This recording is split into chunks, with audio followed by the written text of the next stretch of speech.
시험하지 말라. 함께 읽겠습니다. 마귀가 모든 시험을 다 한 후에 얼마 동안 떠나니라. 아멘. 어제 저녁에 예수님의 시험에 대해서 첫 번째 말씀을 전했습니다. 사단이 예수님에게 돌을 떡이 되도록 만들라는 그 시험이었습니다. 오늘은 두 번째, 세 번째 시험에 대해서 한번 같이 살펴보겠습니다. 5절에서 7절까지를 보면 두 번째 시험에 대해서 이야기를 합니다.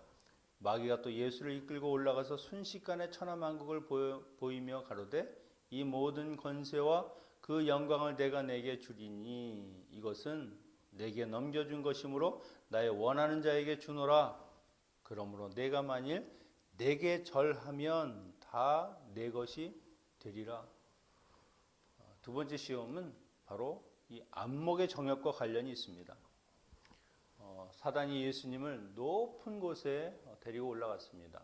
그리고 천하만국을 보여주었습니다. 얼마나 높은지 모르지만 천하만국을 보기 위해서 높은 정도면 굉장히 높겠죠. 하지만 이것은 실제적으로 천하만국을 보여주었는지 아니면 상상 속에, 환상 속에 있는 것을 주님께 보여주었는지를 확실히는 알 수 없습니다만 분명한 것은 아마 사단이 세상의 그 어느 것보다도 환상적인 모습으로 이 천하만국을 예수님께 보여주었을 것입니다. 그래야 정말 그 눈에 보기에 그 좋은 그 안목의 정욕을 예수님으로부터 그 마음속에 일어나게 해서 그것을 갖고 싶다 하는 그런 것을 보여줘야 하는 것이죠.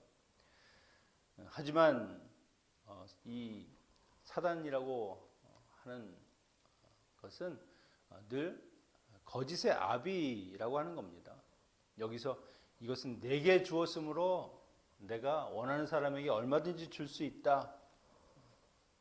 하나님이 사단에게 준 적은 없습니다. 다만 허용하는 겁니다. 한시적으로 사단이 그냥 공중권세를 잡든 사람들을 유혹하든 그 한시적인 시간만 하나님이 유보하시고 그에게 허용하시는 것뿐이지 사단에게 준 것이 아니죠.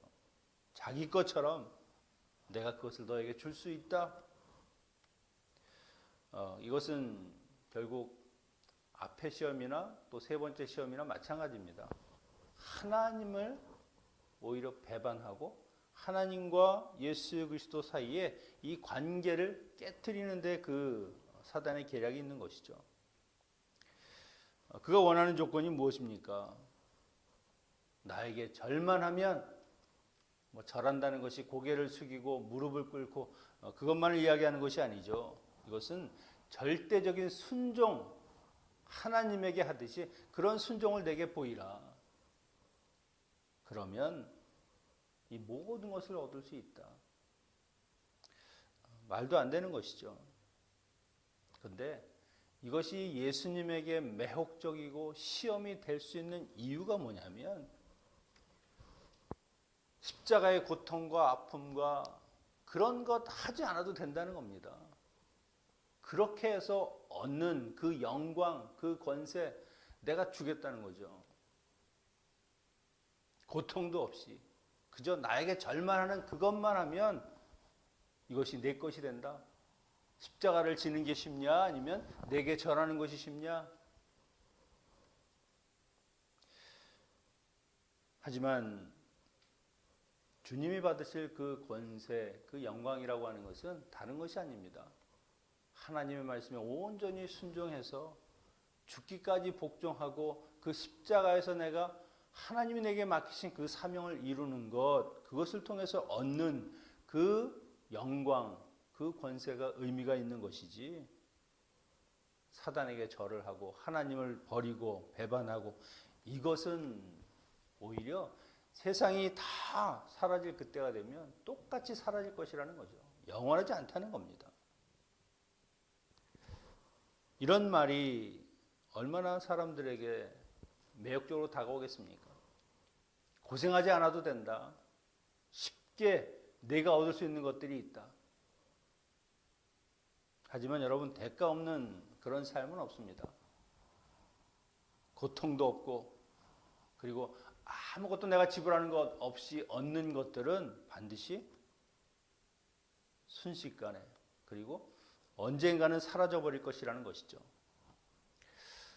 우리의 삶에도 그런 유혹들이 얼마나 많습니까? 그냥 하나님 잠시만 내가 눈을 감으면, 그리고 하나님 잠시만, 그냥 긴 시간도 아니고 그 짧은 시간만 내가 하나님께 잠깐 돌아섰다 다시 돌아가면 내게 많은 이득이 생긴다, 이익이 생긴다. 그러면은 이것이 유혹이 되지 않겠습니까? 시험이 되죠. 뭐 영원히 내가 하나님을 떠나겠다는 것도 아니고,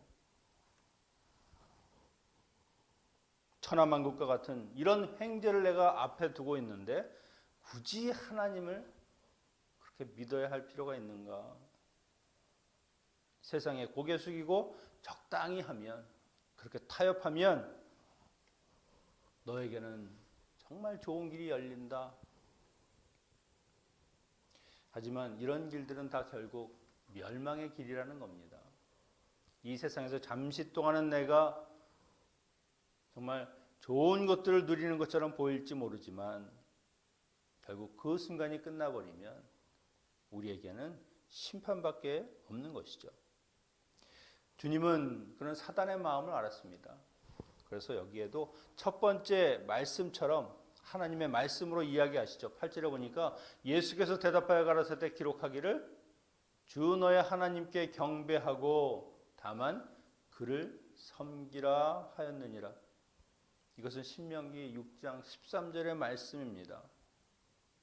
오직 하나님만 경배하고 섬겨야 한다. 여러분, 사람은 이 사단의 권세에서 벗어나 하나님께 돌아서서 오직 살아계신 하나님만을 경배해야 하는 것입니다. 그로 인해서 혹시 내가 손해를 보든지 아니면 내게 어떤 희생이 요구된다 할지라도 그 하나님을 경배하는 것이 참된 생명의 길이기 때문에 그 길을 가야 한다는 것이죠. 우리가 경배해야 될 분, 우리의 경배를 받으실 분 오직 하나님 한 분뿐입니다. 그 외의 세상에 그 어느 것도 우리의 경배의 대상이 될 수 있는 것이 없다는 것이죠. 그래서 주님이 십계명의 처음이 하나님 외에 다른 신을 두지 말라. 두 번째는 뭡니까? 우상을 만들어서 우상에게 절하지 말라. 하나님 외에는 아무도 절 받거나 경배를 받을 대상이 아니라는 것이죠. 그렇게 두 번째 시험도 실패합니다. 그러니까 또 이끌고, 이 또라는 말, 끈질기게 사단은 그 유혹의 손길을 놓지 않는 것이죠. 9절에 보니까 예루살렘으로 가서 성전 꼭대기에 세우고 가로되 내가 만일 하나님의 아들이어든 여기서 뛰어내리라. 기록하였을 때 하나님이 너를 위하여 그 사자들을 명하사 너를 지키게 하시라 하였고 또한 저희가 손으로 너를 받들어 내 발이 돌에 부딪히지 않게 하시리라. 그렇게 기록되어 있지 않느냐. 뛰어내리라. 이 시험이 의도하는 것은 바로 이생의 자랑이라고 하는 겁니다.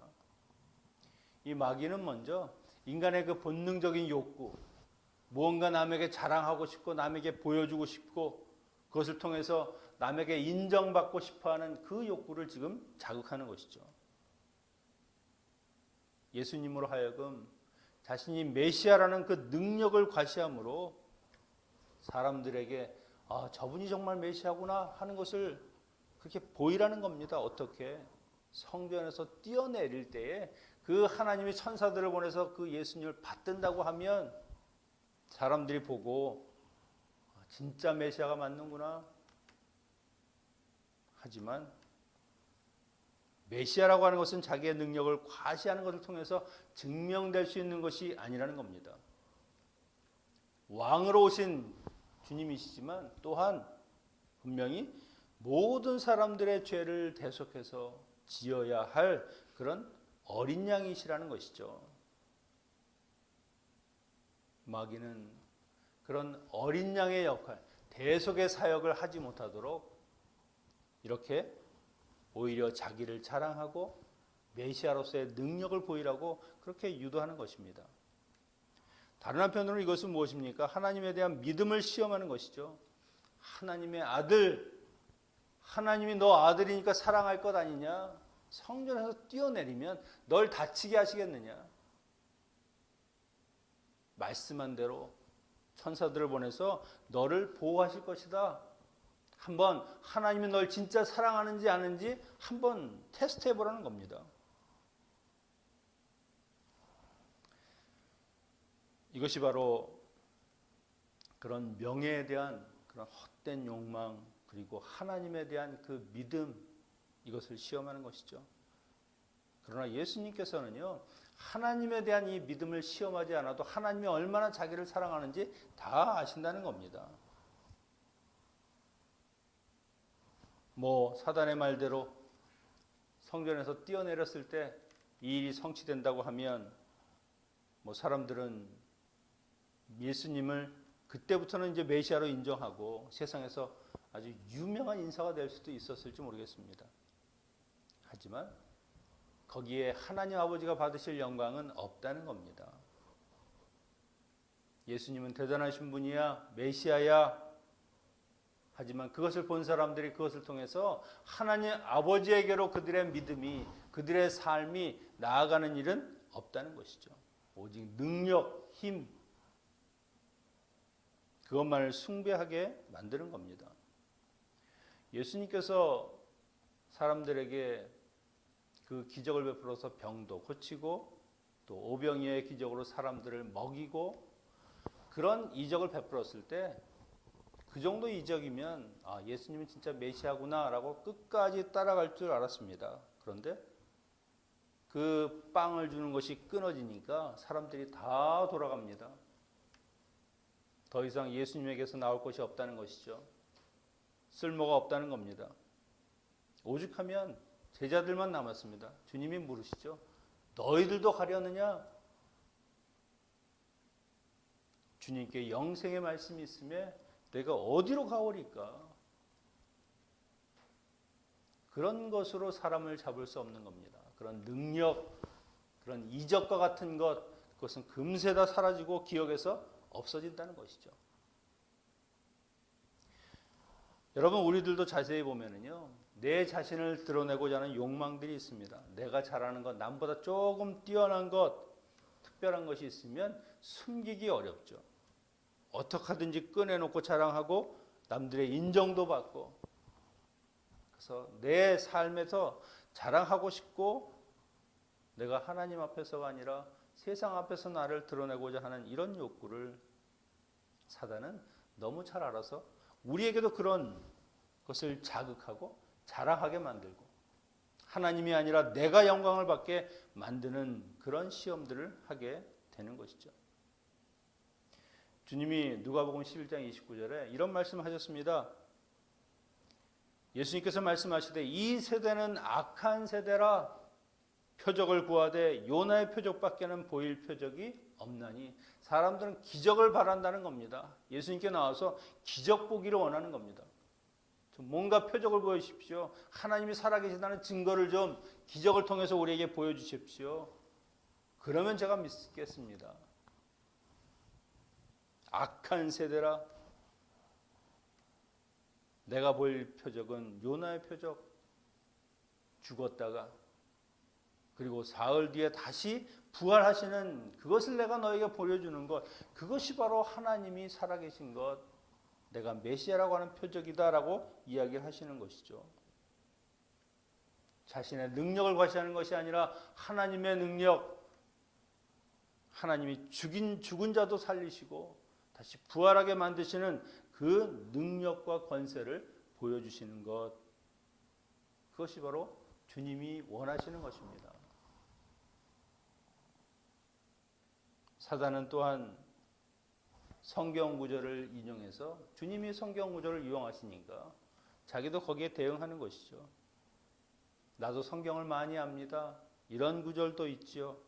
하지만 여기에 인용하는 이 구절은요, 시편 91편 11절 12절 말씀인데 그 말씀 중에서 고의적으로 내 모든 길에 라고 하는 구절을 뺐습니다. 그리고 여기에 이 구절은 주의 백성들이 뛰어내릴 때 그 발을 받아준다 이런 의미가 아니고요. 주의 백성들이 환난과 어려움 속에서 내가 인도해 내겠다고 하는 하나님의 그 능력을 찬양하는 그런 표현입니다. 이런 성경 구절들을 사단이 자기가 원하는 대로 바꾸고 그리고 그 뜻과 상관없는 곳에 이것을 사용함으로 마치 하나님의 말씀이 그런 의도가 있는 것처럼 그 순수한 신앙들을 물들이기 위해서 하나님의 말씀을 왜곡하는 것이죠. 많은 이단들이 이런 사단의 계략과 같은 일들을 하는 겁니다. 성전을 경전으로 세우지만 실제 말씀은 자기가 원하는 대로 뽑아다가 인용해서 그 말씀으로 거짓된 진실을 만들고 자기의 그 모든 사상들을 지지하는 도구로 쓴다는 것이죠. 주님이 여기에 하나님의 말씀으로 이야기하십니다. 12절에 보니까 예수께서 대답하여 가라사대 때 말씀하기를 주 너의 하나님을 시험치 말라. 신명기 6장 16절의 말씀입니다. 너희가 마사에서 시험한 것 같이 너희 하나님 여호와를 시험하지 말고. 이스라엘 백성들이 마사에 도착했습니다. 물이 없습니다. 모세를 탓하죠. 리더가 이것도 해결 못하느냐? 우리가 목말라 죽겠는데 어떻게 할 것이냐? 그때 모세가 왜 하나님을 시험하느냐? 결국 그들이 원망하는 것은 무엇입니까? 하나님의 능력과 섭리를 불신하는 것이라는 거죠.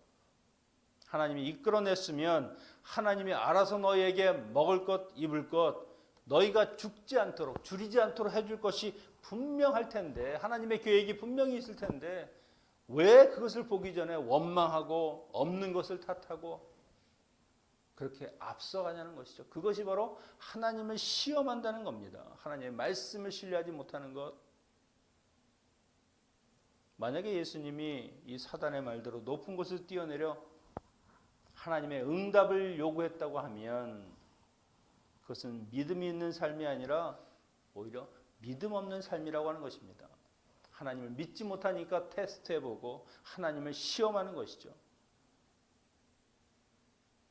결국 여기에서도 사단은 하나님과 예수님 사이의 그 관계를 이간질시키고 끊어내려고 하는 것이죠.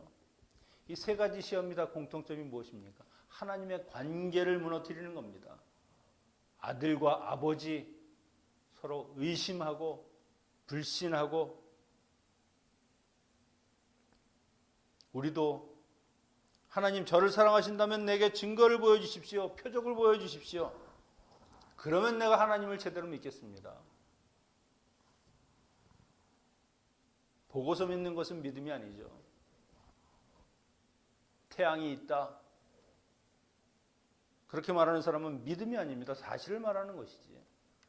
믿음이라고 하는 것은 보이지 않아도 내게 보여주시지 않아도 그것이 하나님이 하시는 것이고 하나님의 것이다 하는 것을 믿는 것, 그것이 참된 믿음이죠. 13절에 보면 사단은 결국 그 모든 시험에 실패하고 떠나갑니다. 떠나가는데 얼마 동안 떠나니라 시험에 졌음에도 불구하고 그는 포기한 것이 아닙니다. 다시 돌아오겠다는 것이죠. 예수님께서 십자가를 지실 때 그는 다시 돌아와서 또 그 일들을 진행하는 겁니다. 우리가 세상을 사는 날까지 이 사단의 시험은 끝이 없다는 겁니다. 언제나 우리가 연약해지고 우리가 약한 모습을 보이게 되면 또 치고 들어오는 것이죠. 하지만 여러분 생각해 보십시오. 하나님이라는 우리의 아버지 되시는 분은 포기를 모르시는 분이십니다. 사단도 끈기가 있게 덤빌지 모르지만 하나님 역시 그것보다 더 끈기와 그리고 포기를 모르시고 우리의 삶을 인도하시는 분이시죠. 사단과 하나님 누가 더 세겠습니까? 당연히 하나님이 이기시는 겁니다. 이미 하나님이 이기신 싸움이고 이길 것이라고 말씀하셨죠. 사단의 그 시험이 아무리 간악하고 끈질기다 할지라도 하나님께서 그 모든 것을 능히 이기게 할 것입니다. 예수님처럼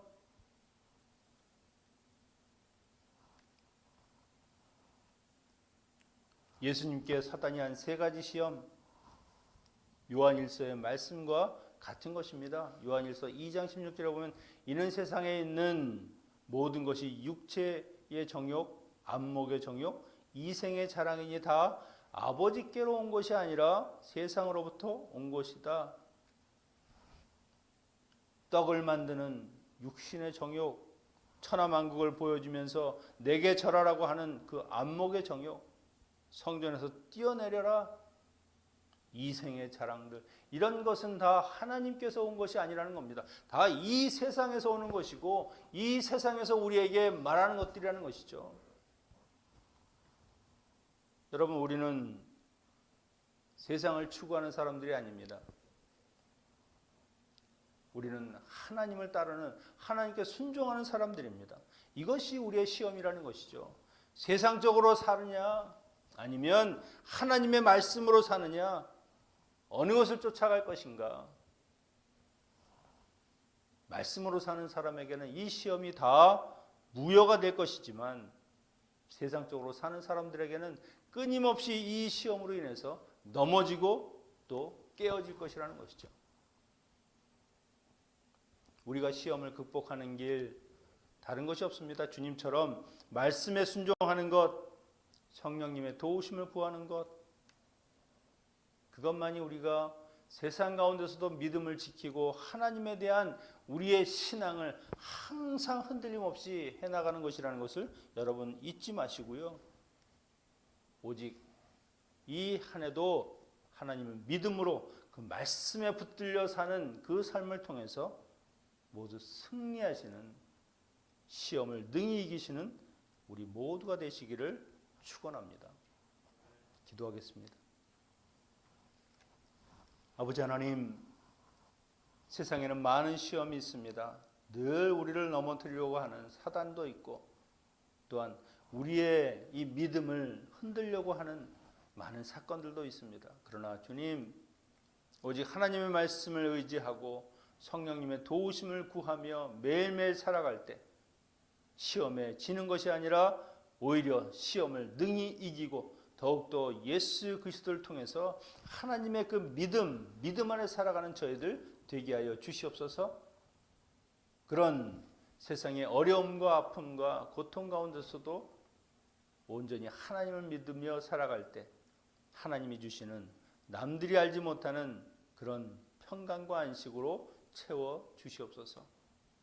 이 아침도 주님 앞에 나와 함께 기도하는 주의 자녀들, 아버지 하나님, 그들의 삶을 기억하시고 돌아보아 주시고 하나님의 자녀로서 세상 가운데 수치를 당치 아니하며 하나님의 영광을 돌리는 삶을 살 수 있도록 주여 인도하여 주시옵소서. 이 모든 말씀을 우리 주 예수 그리스도의 이름으로 기도하옵나이다. 아멘. 주기도문으로 마치겠습니다. 하늘에 계신 우리 아버지여, 이름이 거룩히 여김을 받으시오며 나라의 마옵시며 뜻이 하늘에서 이루어진 것 같이 땅에서도 이루어지이다. 오늘날